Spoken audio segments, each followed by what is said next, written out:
Tom, thank you for joining us today, all the way from New York. Uh, just let's just dive right into it. What's your background?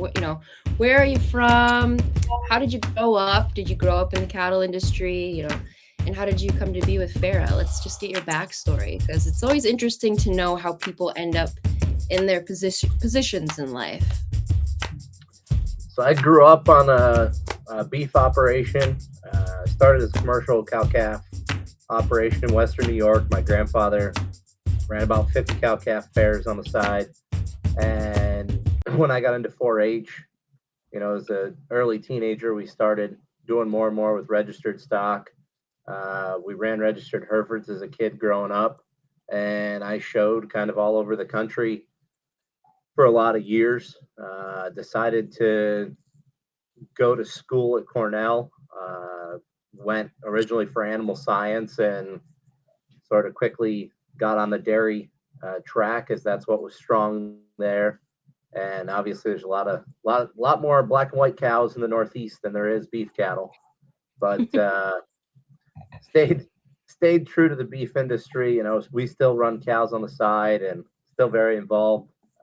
Multiple breeds there, but gained an appreciation and a lot of experience in the dairy world. So our practice here in the Northeast is split pretty heavily between beef and dairy. But yeah, I wound up going to vet school. Stayed at Cornell and managed to cut a year off my degree and save a little bit of money by staying and going early. But it was an interesting experience. But part of that led to Farah was the research work that I had done in undergrad was focused mainly on the genetic side, and that sort of wasn't available in vet school, obviously. And so I got involved with a disease lab, and we were looking at metritis and mastitis stuff, and just working as a student to start with. And in that lab, one of the projects that was happening was a mastitis microbiome research. And the farm that we were doing that one day came and said, "Hey, we don't want the research stipend for you harassing our cows. We want something else." And it was one of those uh-oh moments. And the guy said, "What I want is a way to detect mastitis real time." Not much of an ask, right? So we went to work and figured out basically, that real time really meant within that 24-hour period, so that they could move cows, get them in the treated pen, and then they would treat them the following day in the parlor. So we had 16 hours at least, before those cows needed treatment. And we wound up developing an early version of what became AccuMast, which is, the diagnostic test that founded Farah. And so that obviously evolved over time to apply to more diseases on the mastitis, spectrum. But we originally were making that in our now CEO, my partner's basement on the weekends, and providing it to this farm while we were doing this trial. And we finished the trial, and the farm said, "Hey, how do we keep getting this?" It was one of those uh-oh moments where we've got to do something, and there's an interest. And at the same time, some of the neighbors had kind of seen it, and, "Hey, can we get some of that? What else can you do? Some other pathogens with it?" Because it was all just strep based at that time. So we incorporated the gram negatives and the staffs, and then launched an early version of AccuMast, and basically decided that it was something that we were going to do, on the side. And we founded Farah based on my partner's two sons, Felipe and Raphael, who both had a strong interest in the business and loved to sit in our meetings and help us make product in the basement and in those early days. And so it got named after them, and we decided that we were going to do it on the side. He was a full-time professor at Cornell, and I was founding, our practice. And so, but we felt like it was important and it added value to farms and was something that was very needed in the industry. So we pursued that, and over time, eventually grew that company to the point where, you know, it became basically a full-time job for both of us, as we added other products to the diagnostic portfolio, and, you know, more recently added FerAppease and have a bunch of other stuff in the pipeline that we're pretty excited about moving forward. So it's almost become a full-blown pharmaceutical company now, where we kind of envisioned it as more of a lifestyle type side job that would just Yeah. add value to some farms. Yeah, it's interesting. There's just a bit of a lesson in there. When you pursue one thing, you can't predict the other opportunities that arise from those type of situations. And now look what it's become, right? It's pretty incredible. So, now that we kind of got your background, I mean, not that you've been in the veterinary industry for decades and decades, like some of our large animal vets, but just with all, technology is changing every day. I mean, we just talked about that 5 minutes ago. It's hard to keep up. So just in the short time period that you've been practicing as a professional in the veterinary industry, how has it changed, vet school or just the industry itself? I mean, I think the obvious answer is consolidation, you know, Mhm. and consolidation of our clients, consolidation of practices, consolidation of, you know, distribution and, you know, animal health companies all across the board, has been the theme for the last decade. You know, I think COVID threw a wrench in that a little bit and added its own layer of changes, right? And I mean, in your space, we deal with more back orders and product fluctuation than we ever have.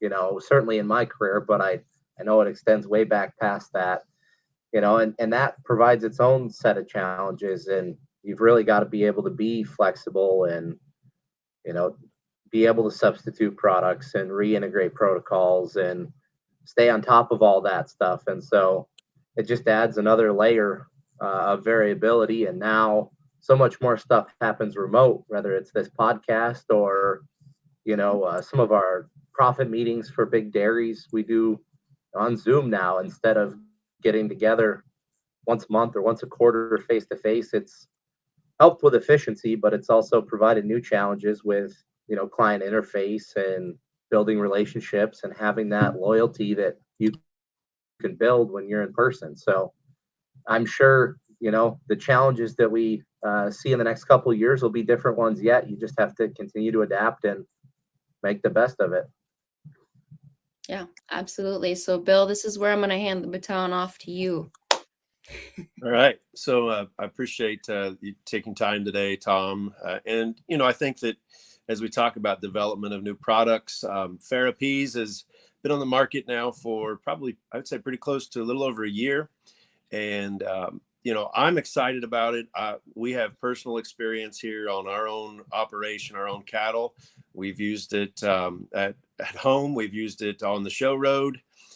We've used it from many, many different ways, from weaning to castrations, you name it. And when I've got 3 little kids under the age of 10, it's important for us to have cattle that are calm and relaxed. And so let's let's dive right into kind of how the development of FerAppease really came about for you.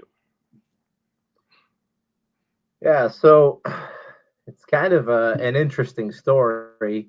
So FerAppease is based off of maternal bovine appeasing substance. And there's a lot of research in the literature going back to the 70s.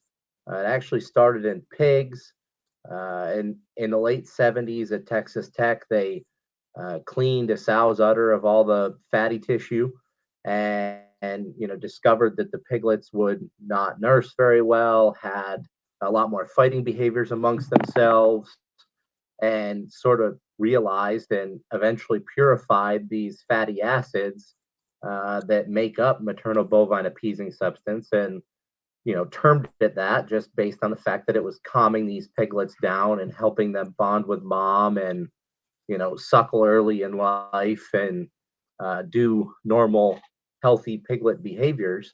And they discovered that that was present on the skin of the mammary gland, you know, obviously at various concentrations for the entire lactation. And so a colleague at A&M had brought us the concept. said, you guys need to pursue this. This is, the biggest potential thing that I can see in animal health. He had done some research on it and was all excited about it. Provided us with uh, really some unbelievable data. Not having experience with the product, and it was explained to us as a product that would calm an animal, and that was really all that was, you know, quantified about the mechanism. And so it was a little bit hard to believe. It almost sounded like foo-foo dust, and we were pretty leery to pursue it, but decided to look into it a little bit further because of our respect for the guy who brought it to us and our relationship with him.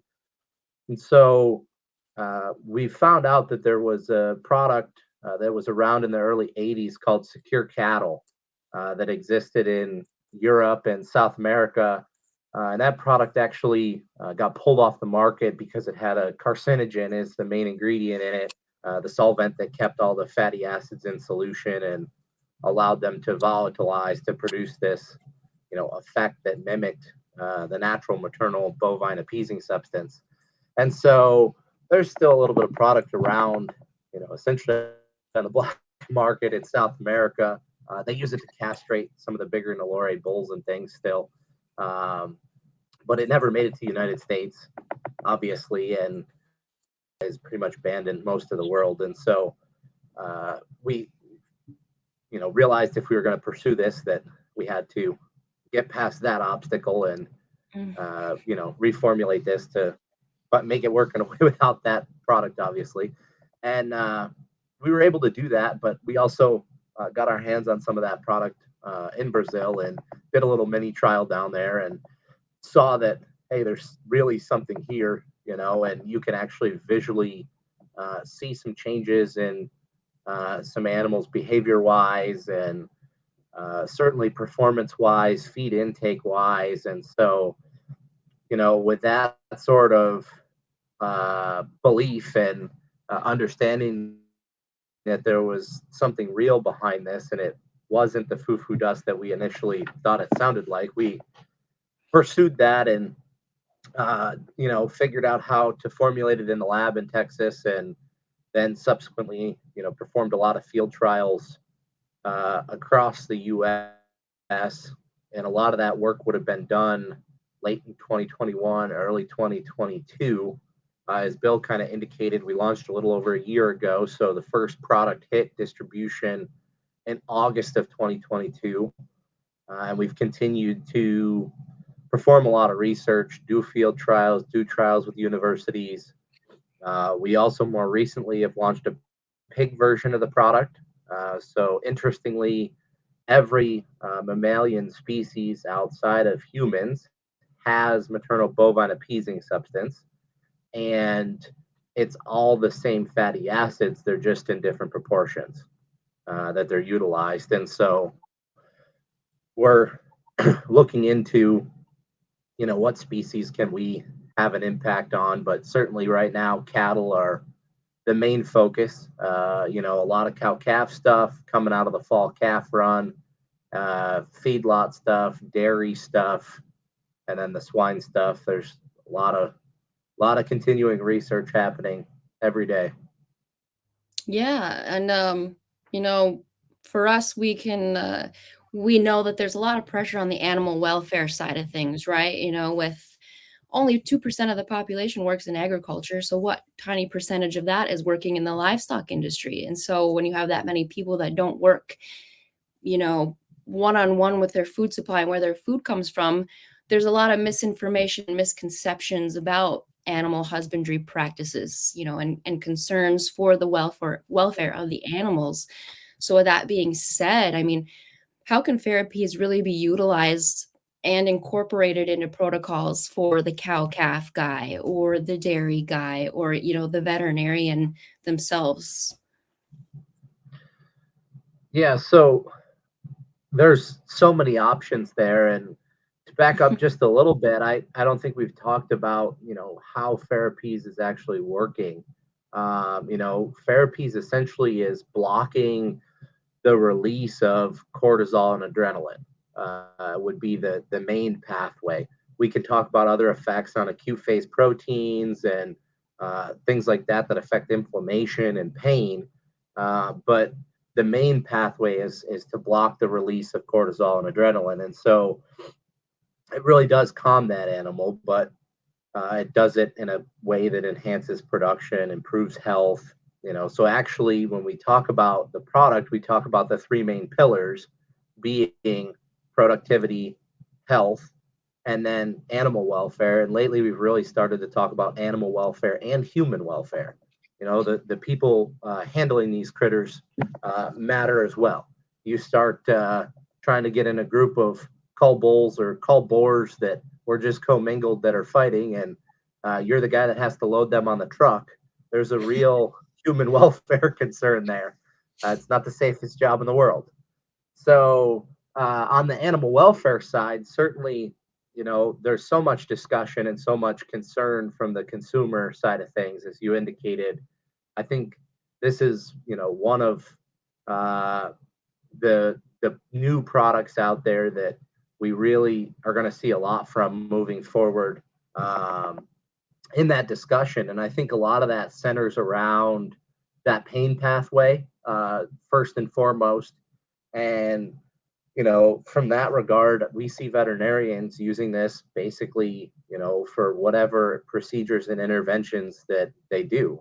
We cause stress on these animals. We interrupt their daily flow every time we interact with them. And so whether you're cutting a DA surgery on a dairy farm or performing a castration, or branding, whatever intervention, is happening, there's stress as a consequence of that. And when, we all know that when we get stressed and when we have high cortisol levels, we're not as productive as we should be. We're not as focused as we should be. We're not as healthy as we should be. Nothing good comes from high cortisol. And the same is true for our production animals, right? So the first thing that happens when cortisol spikes is glycogen gets pulled from the muscle, right, to mobilize more glucose in the bloodstream to prepare for whatever threat, is incoming. And so whether we're going to run away, whether we're going to prepare to fight that threat, that's step one. And so simple biology tells us that if we're pulling glucose out of the muscle, that's going to, hurt productivity. That's catabolic, and we'd like these animals to be in anabolism and continue, growing and depositing lean muscle, right? So from the simplest of regards, there's that. But we've seen, and we're doing a ton of research quantifying this whole substance P thing, looking at how does the pain response of these animals across time, vary, and how does this contribute to existing protocols that we use commonly with NSAIDs and other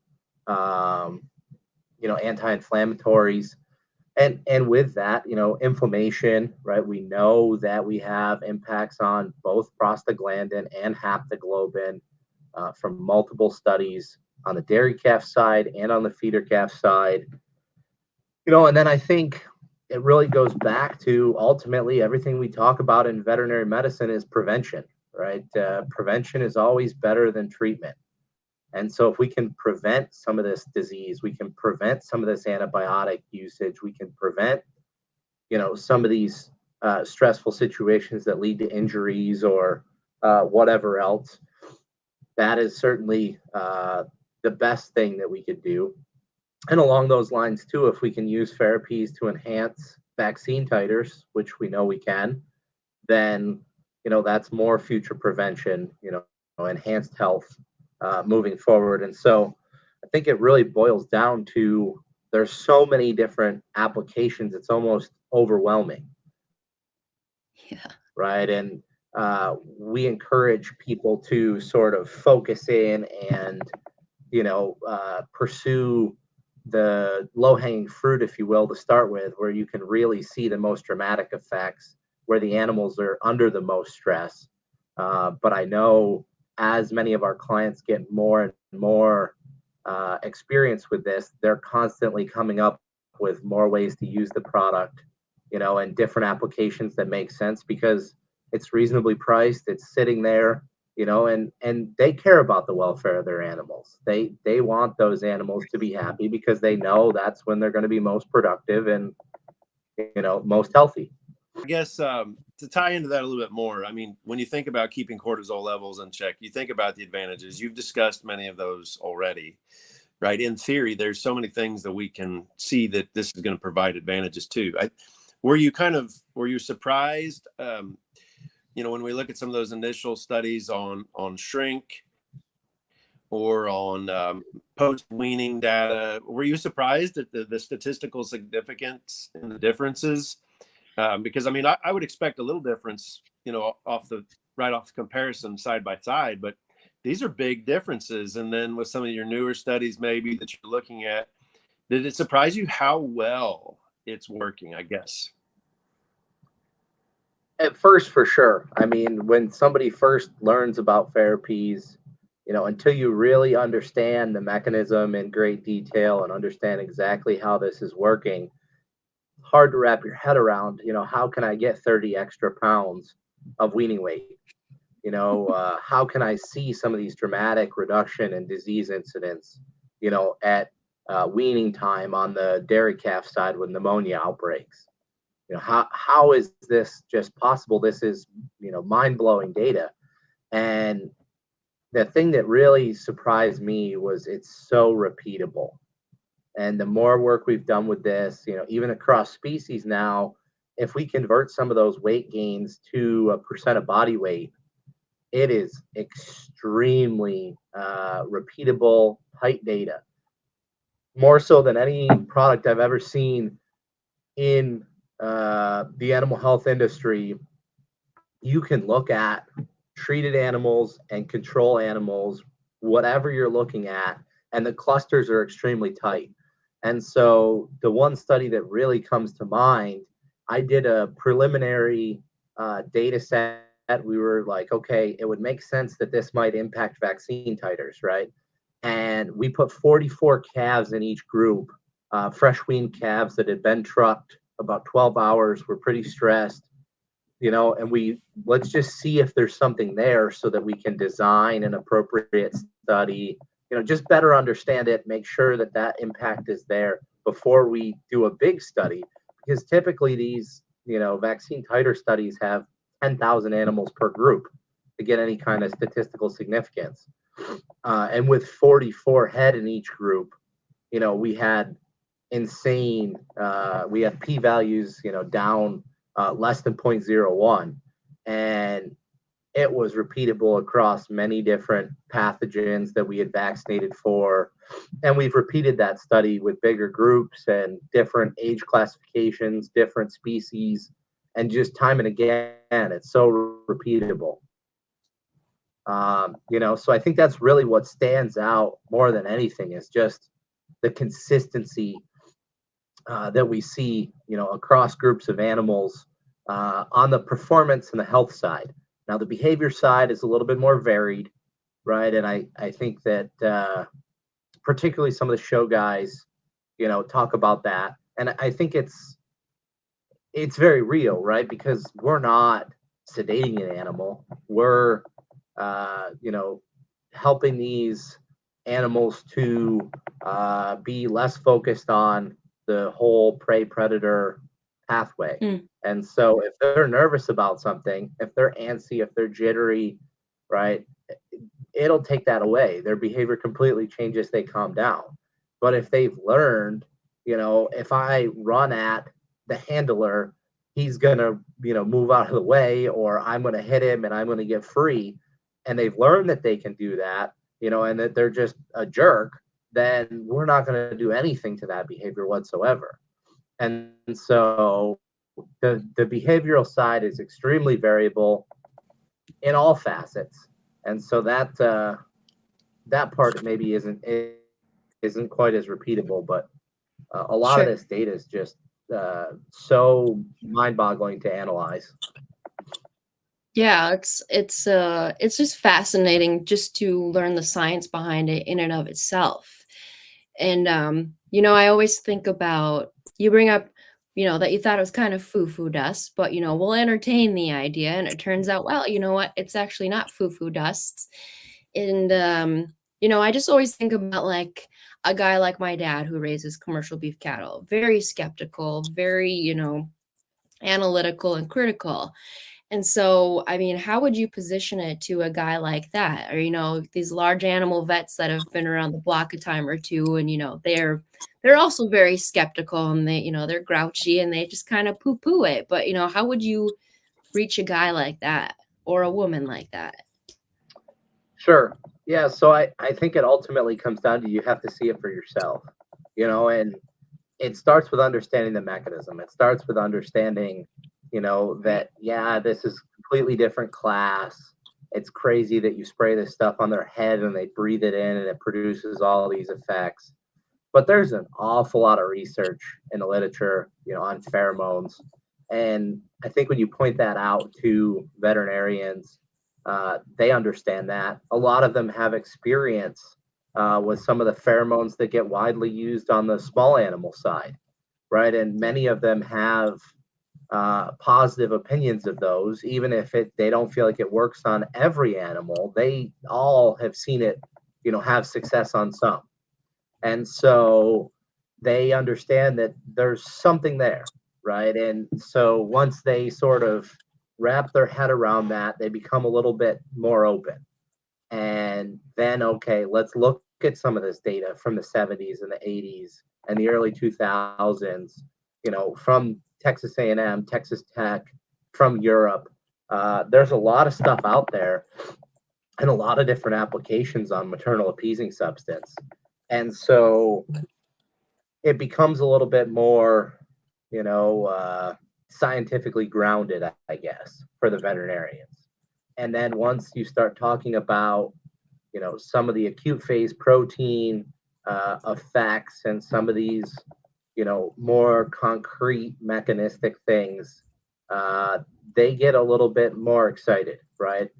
Veterinarians love to talk about improving welfare, to focus on pain and think about inflammation and all of those things. And we all know that cattle, more so than any other species, love to lay down, inflammation. They almost over respond. A lot of the diseases that cattle struggle from are as much a result of their immune response to that pathogen, and everything they try to do is to wall off a pathogen. And so they have so much fibrous, fibrin response to that as part of their immune system that they cause damage to themselves, basically. And so it relates to people that way. And then, on the skeptical farmer side, I think it just comes down to, hey, calves are worth so much money right now, particularly on the beef side, Yeah. or on the dairy side with these beef cross calves. There's so much value in these things that you can't afford, for $3 a dose to risk that this is real, because you're missing out on so much benefit. And so treat a group of calves, and look at the effects. Treat a group at weaning, and you're going to see the feed intake difference. You're going to see the behavior difference, just even versus what you've historically experienced.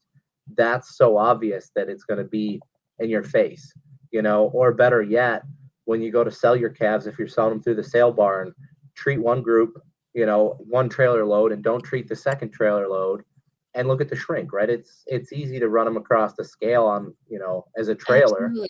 And then total up, the sale barn weights, and you can see that. And then once they see that, they're like, okay, this data doesn't lie, right? So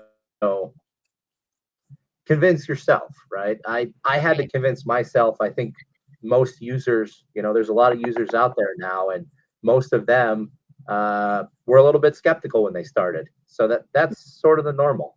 And I think that's good. That's healthy. That's, margins are not typically great in animal ag. And so we've got to be skeptical, and we've got to figure out what's truly going to work for our operation versus what's just going to add more costs. So do your own little mini trial. Just make sure that you're doing it in a way that you're going to see real results, right? Understand that this is a pheromone and there can be contamination. They can rub on each other and contaminate some of that initial effect, especially if you're just looking at behavior with the naked eye, is going to be hard to detect if you have a commingled group. So separate them, or weigh them. Better yet, right? Measure something, whether it's a health parameter or a weight parameter, based on where you're applying it and what your challenge is. Pick the one that makes the most sense and actually measure it. Let's kind of take into the next the step there about application of the product. And let's think in theory. I'm bringing up a group of calves through the pasture, through the loading facilities. It's going to take some time, obviously, for the product to start working. And so I want to think about, how am I going to apply it? When am I going to apply it? Does it need to be ahead of the stressful situation? You really can't avoid that necessarily. So kind of go into that and see how you really are utilizing the product. Sure. Yeah, I would say that's one of the most common questions we get from people, right? Because if we're blocking that cortisol release, then it's got to be ahead of the stressor to work the best. And it'll still have effects after the stressor, but the earlier in the process that we get, the better response we're going to have. And so feedlot guys are treating cattle coming in, that have been weaned, trucked halfway across the country, had tons of stress, and they're still seeing, lots of benefits by treating them on arrival. But they're not the same level of benefits as you'd see if you treated those calves before they left the farm. So what we know basically, in your scenario where we're working calves, right? We're going to work them through a handling facility and then load them onto a trailer, whatever. Basically, we understand that if you have really good animal handling, right, that would be about the same response as if you had poor animal handling and then put FerAppease on them. So if we get these calves all worked up, right, they're already stressed out, and we put FerAppease on them, we're going to wind up at a place that's similar to somebody who works these calves really calmly. They get them through the chute without a whole lot of hoopla. The calves aren't really stressed out, right? But if you work the calves calmly and you apply FerAppease, you're going to be, way ahead of either of those situations. And obviously, if you work the calves poorly and don't apply FerAppease, then you're going to be, on the opposite end of that bell curve, in the worst possible scenario.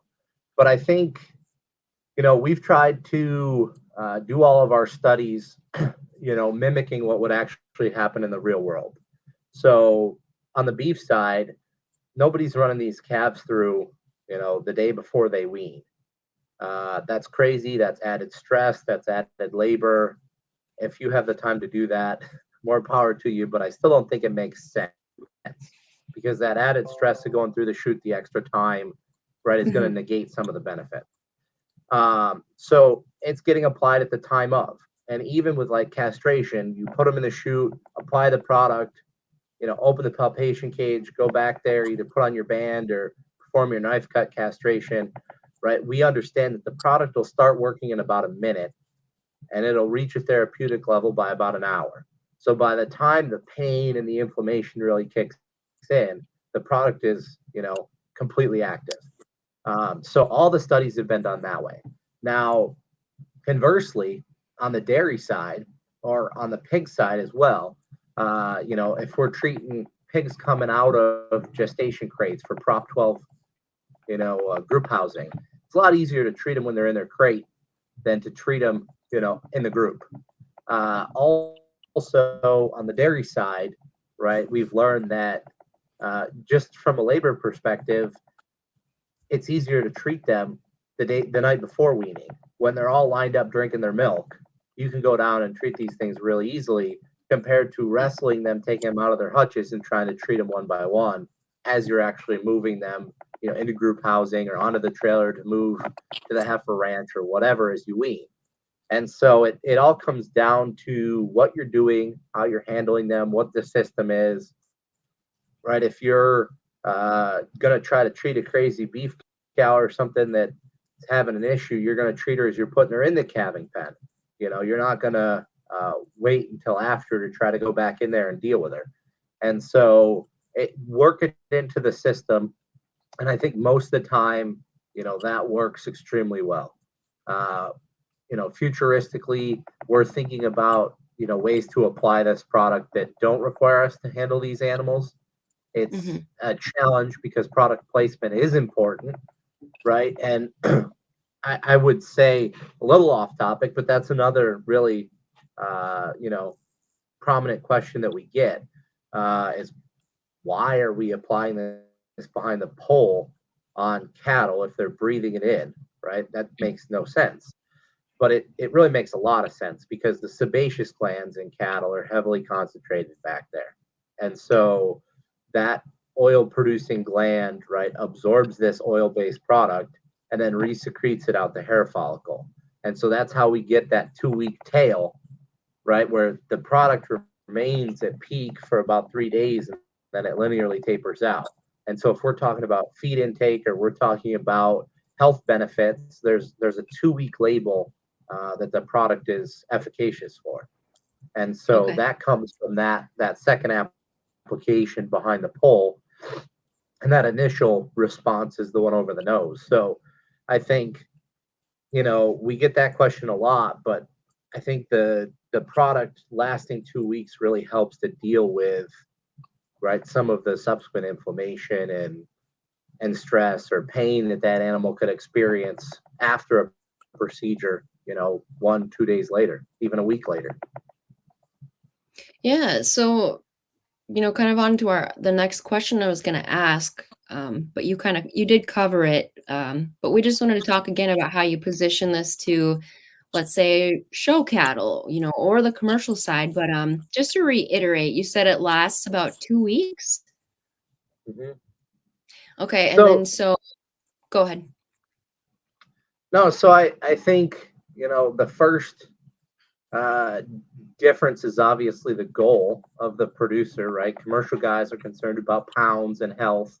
Show guys are a little bit more focused on the behavior side, whether that's, faster halter breaking or, improved appetite and water consumption moving into a show with those changes, or even, okay, we've got a flighty one that I've got a, young child that is leading one that's a little antsy.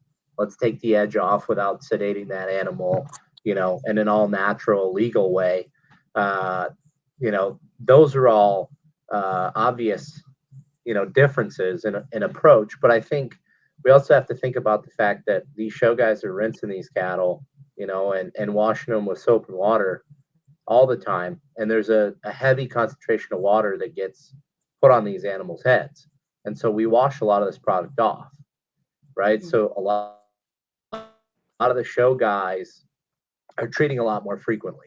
They're treating based on, where the,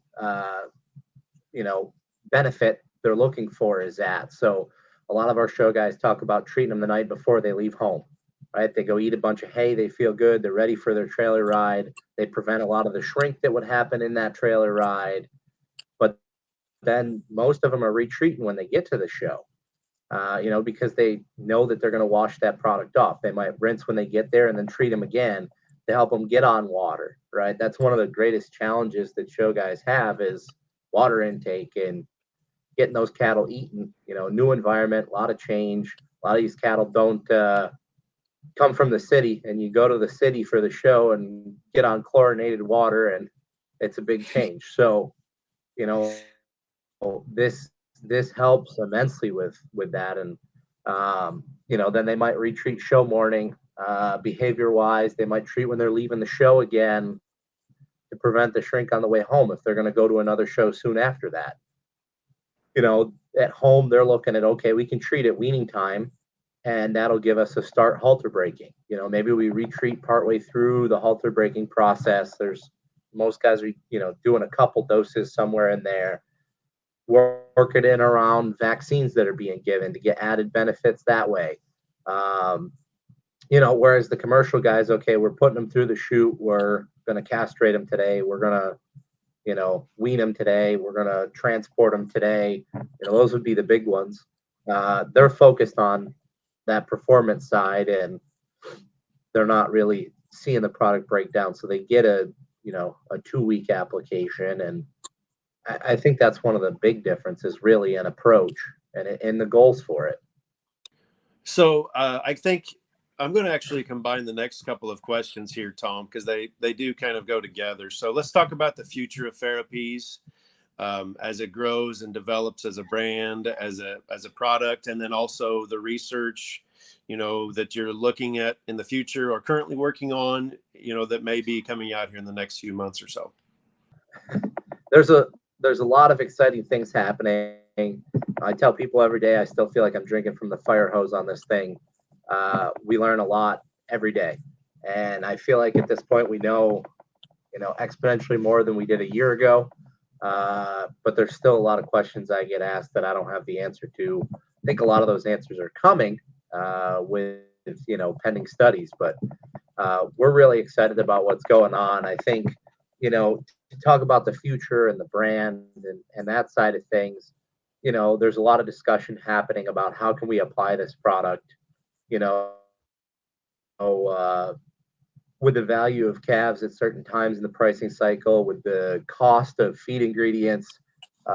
There's certainly the potential to look at using FerAppease across the feeding period just to enhance feed intake and feed efficiency, that would more than pay for itself. And so it comes down to a labor thing.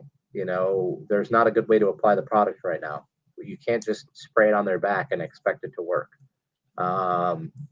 We do have an oiler-based product out now, more recently focused on finished cattle with a diluted version of the product, and those cattle go rub their heads on the oiler and self-treat, and that's working well. But it's still a cumbersome process. There's still a lot of maintenance with the oiler systems, and somebody has to make sure that they're full and they're not frozen, and the cattle didn't break them. And at the end of the day, we want to develop, eventually a better application system where we can treat these cattle as they walk up an alley type of deal, and get the effects that we need, and not see a drop off in the efficacy of treatment that we see now trying some of these methods. And so we're working heavily on that, and I think we also talk about other species when we talk about the future of FerAppease and the brand. Equine, potentially poultry, cat and dog are all in development, and we're excited about the future of being able to apply some of these pheromones directly to these animals, because of the consistency of response that we see by doing that. I think that the cat and dog world is a great opportunity, and we're really excited about that. And that's going to come in the relatively near future.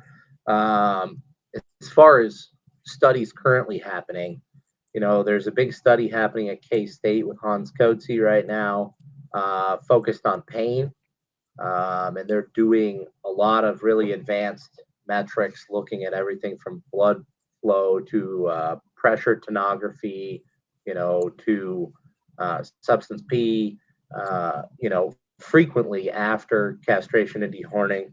And so that's going to be a really exciting study that I think will come out, late this year, early next year, that I think is going to help us understand that the effects of that pain pathway and how it complements NSAIDs and how they, work together in a protocol versus overlap. There'll be a lot of really cool stuff there. We've done a lot of work looking at carcass yield recently on the feedlot side and the cattle. We're doing some of that work now on the pig side, but we're also starting to look more and more at some of the carcass quality benefits. And so, looking at pH, tenderness, glycolytic potential, shelf life, right? There's a ton of potential benefits there that we've, seen and quantified. It's just a matter of understanding practically, what do they amount to for the consumer, and how does that add value to the end product. And so I think it's a rare situation where, the producers, the packers, and the consumers can all get on the same side of the table and all agree that this is good for everybody. It's good for animal welfare. It's good for profitability. It's good for consumer, experience and, meat quality. And so we're working a lot, multiple trials going right now, trying to quantify those benefits. And then there's a bunch of trials happening on the swine side, rather on the finished pigs. We've done some wean pig work. There's more of that happening right now.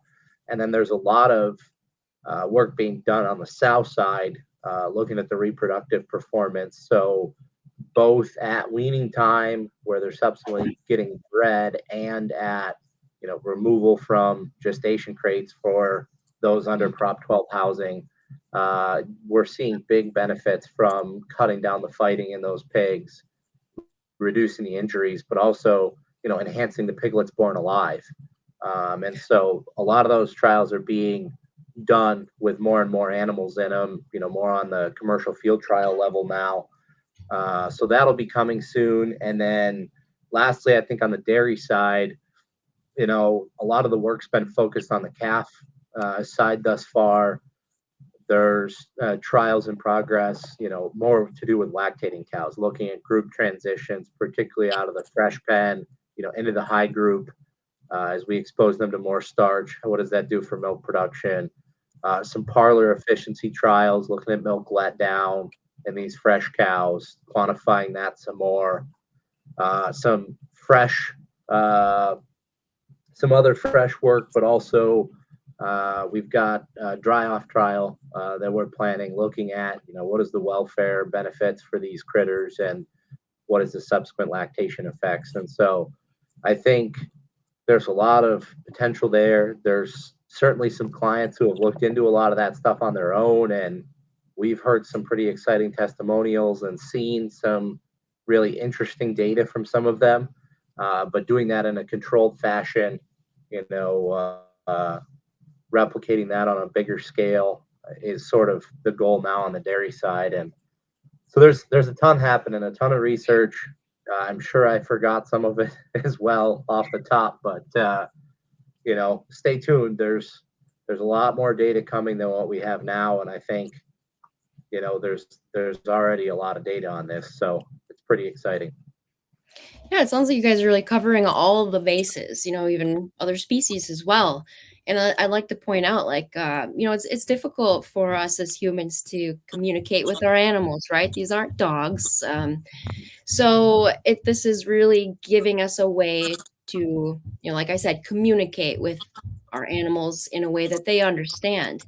But, while most of these products are geared towards the health of the animal, and we talked a little bit about it too. Bill mentioned his show calves and his children. He's, concerned for their safety. These are big animals and they're pretty clumsy. And, FerAppease has given him a way to kind of control that environment and ensure his children's safety. So, I mean, what are kind of some more examples of where it's a benefit to the producer as well? Different situations like that we can kind of talk about. I mean, I think it all goes back to understanding the, prey predator response, and not to oversimplify it, but these cattle are prey species, most of our livestock, right, are all prey species. And so they are worried about threats. They are worried about, where predators could be. They're constantly scanning the horizon. The way that they're designed, everything from their eye set to, their behavior and everything that they do as a herd is based on being a prey species, right? And so, yeah, they do spook at times. And if we can, diminish that, that's beneficial for everybody. But I think that, there's so many potential applications depending on what you're trying to do, of places where you can benefit and just take the edge off that animal in terms of their nervousness, in terms of them scanning the periphery. I used to think it was crazy. The show guys would constantly come back and they would tell me it helps my animal focus, and I sort of wrote it off, as yeah, okay, that's great, but that's just show guys talking and that's their opinion. And then I had a boar stud manager a couple months ago come up to me at a big pig conference and say those exact words. Hmm. We're getting better collections out of our boars, and it's just because it's helping them focus. And I was like, okay, these are very different people from very different walks of life. This guy runs a commercial boar stud. He's nothing like the show guys, right? They're from completely different worlds, and they're saying the exact same thing. There's got to be something to that. And so even when you talk to some of these commercial, beef producers, whether they're cow calf or backgrounders, once they've tried the product, if you say to them, like, do you think it really helped them focus? They're like, well, yeah, they weren't really worried about their periphery, right? They're not scanning for that lion on the horizon, wondering what's going to happen. They're focused on what's right in front of them. And so whether we're, you know, handling them or whatever we're doing, that's a benefit that helps us get a better experience out of that. And I remember one story. I have a client who's 85 years old, and he has always insisted on giving his calves rompum when he castrates them. He's just banding them, but he's scared to death of getting kicked. Right? He says, at my age, if one of them kicked me in the head, it'd be the end. And my wife would sell all these cows before my kids even had a chance to take over the farm. And so he is hell bent that he needs his rompum. And I said to him when this came out, I said, I want you to just try this. Just try it on a couple, and see what you think. But I think this is a way that's a lot less stress on the animal. It's a lot less stress on you. It's a lot more natural. And he swears by it. That guy's referred more clients to me than, virtually anyone, because he thinks that, this is like, magic in terms of taking the edge off of these animals and not having them freak out. He says, I can put my hands down their legs. I can put the band on and they don't, get all twitchy and tense up. And I can see the difference in their behavior. And so things like that, I think, situationally, there's so many options. It's just impossible to think of them all. So let's talk about a little bit more on ROI. I know there's a lot of areas that you could cover on this. Maybe pick a couple. Really make it. This is the big meat and potatoes part of it. So whether it's a beef or a dairy producer, right? What can they expect on ROI? I think the goal when we priced this product was to have it be affordable enough that people were willing to try it and people were willing to use it in different applications. And the number that we kind of had in our head was 10x ROI was the goal. And I think for most applications, at least commercially, you're going to see at least that. And when I tell guys that, they're like, okay, you tell me 10x, so it's probably 5x, but I'm still going to try it because that's worthwhile. And then they see it, and if they're using it at weaning or they're using it at castration time, for example, right, one $3 dose at weaning gets an average of 36 pounds. And so if you're obviously there's some variation in that depending on if you're creeping calves, if you're doing quiet weans, fence line weaning, right? If you're in a drought situation, how developed are those calves? Are you weaning at 6.5 months or are you weaning early? There's all those variables, but we see consistently sort of a range from 10 to 55, 60 pounds, somewhere in there. And there's a lot of them clustered in that 30-pound range. So if we just say, 30 pounds, and let's just even say it's worth $2 a pound right now, and it's worth more than that, right? That's a $60 return for that one dose from a $3 investment, right? And so these guys call me constantly like, you're never going to believe it. We just set the record for your product. We saw 36 pounds. We got, over a 20 times ROI, and it's just amazing. And it's like, no, I expected that, but I knew if I told you that, you would say that's crazy. It's never going to happen. You're lying to me. And consistently, whether it's dairy calves, whatever, I would say weaning, castration, and transport have the best ROIs, particularly right now with beef calf prices. Those are just phenomenal. Although we did do a sow trial where we just came back and there was an economic evaluation on that, and it had a 70.2 ROI, which was just like, okay, if that is repeatable over and over again, that is insane. But they saw 3 extra piglets born alive per sow treated, and reduced cull rate by about 9% on those replacement sows. And so there's a lot of value there. But I think consistently we talk about 10x, and I think that's a fair. If you give me $1 and I give you $10 back, you're going to do that all day long. Yeah, wow, that is incredible. And just I'm trying to think back on the questions and the topics we've discussed, but it kind of sounds like you can't overuse this product, right? Oh, you're not going to hurt them, and we get that question a lot. Like, how much is too much? Are we going to cause negative effects? Are we going to, have a buildup? Whatever. I know that there's show operations out there. Some of these steer jocks that are using it every day. I've got one steer outfit that uses about as much product as a 10,000 head feed yard, and they sure don't see negative benefits from it, right? This is all natural. There's no meat withhold, no milk withhold, right? There's not going to be a negative consequence.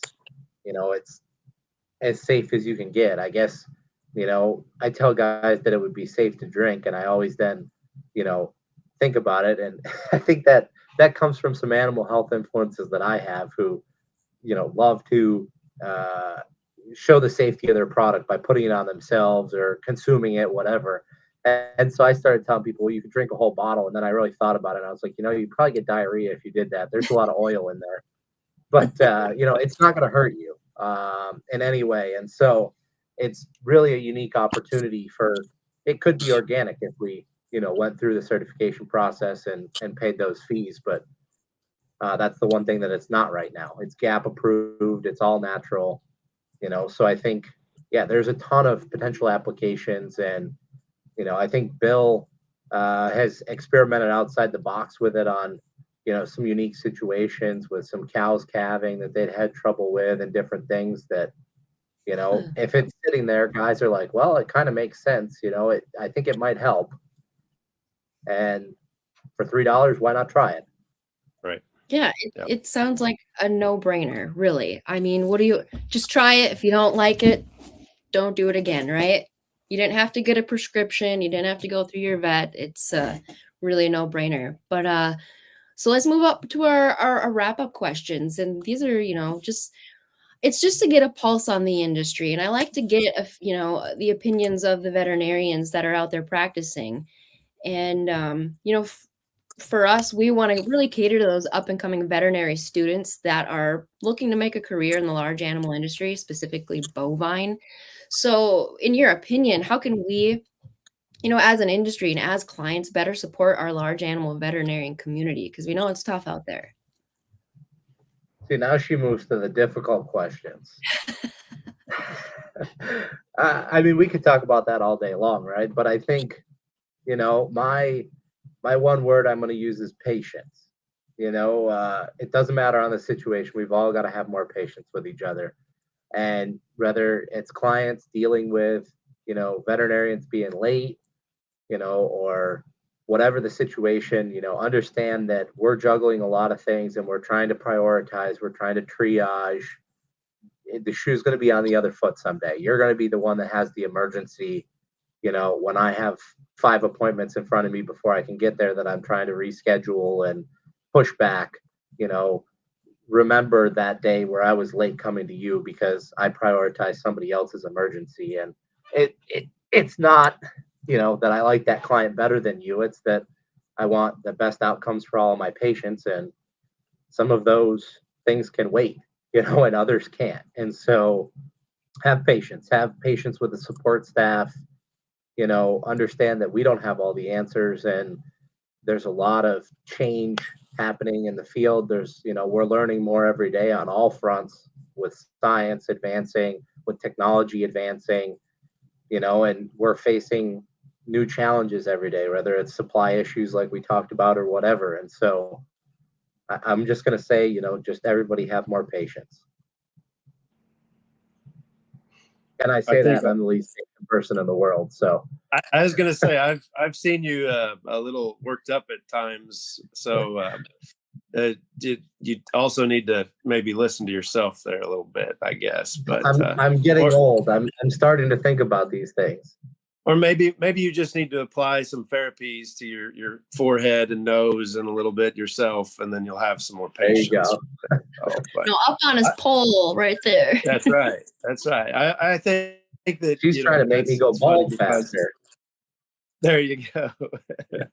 But it is something that in this whole world post-COVID, patience is gone, and we've got to have it, whether it's our day-to-day job or like we've talked about here, in the large animal industry, the vets, down to the producer, right? We need to remember that it's important. And we also, are going to have some prospective vet students or prospects that are looking at maybe going to vet school that would be listening to this. What's some advice you have for them from the practice side? Anything that you've helped you through the years? I think that would be good for them to know about this too. I mean, ultimately, I'm going to say find a way to add value for your clients, right? And everything else will come if you're doing that. And I think some of that comes from specializing. I don't necessarily mean that as go back and get, an advanced surgery degree or, become a diplomate of pathology or whatever. I mean, practically in the field, have an area that you excel at, that is your specialty, that your clients can come to, that your colleagues in your practice can come to, or maybe even neighboring practices can refer some of their patients to you, to help with that, whether that's, nutrition, advanced repro, there's so many things out there, data mining, whatever, but have something that you're passionate about, that you really enjoy, that you can be an expert at and add value. It's really easy to get caught in the day-to-day. There's so many species and there's so many things to know, and there's so many things that you have to do, which is one of the exciting parts of vet med. You're never going to get bored. Every day is going to be different than the day before. But it's easy to get caught up in the routine and, just worry about, sort of being a jack of all trades and being able to deal with all the species and cases that are going to get thrown at you that, I think too often we don't take time to step back and truly be great, at any one particular area. And I think moving forward, we're going to get more and more specialized, and, producers in my time in practice have done more and more themselves because they've needed to. And these animals are a commodity, and they're not going to, overnight become worth a whole lot more. And so we've got to understand that unlike our colleagues in the small animal side, where they can just increase their prices, every time we increase our price, if we're not adding value, we're going to decrease the amount of services that we deliver because of the, inherent value of those animals and the fact that it is a business. So, specialize, follow your passion, become really good at that, and, allow that to be a main pillar of what you do. And I think you'll be successful, and you'll add a lot of value for your clients, and, people will have a lot of respect for that. It helps all around. Yeah, that's a really good point. And, most important question of the day, though, Thomas, what is your favorite breed of cattle? My favorite breed of cattle. So no matter what I say, I'm going to get grief from somebody. But since Bill's sitting here, I guess I'm going to have to say Herefords, No,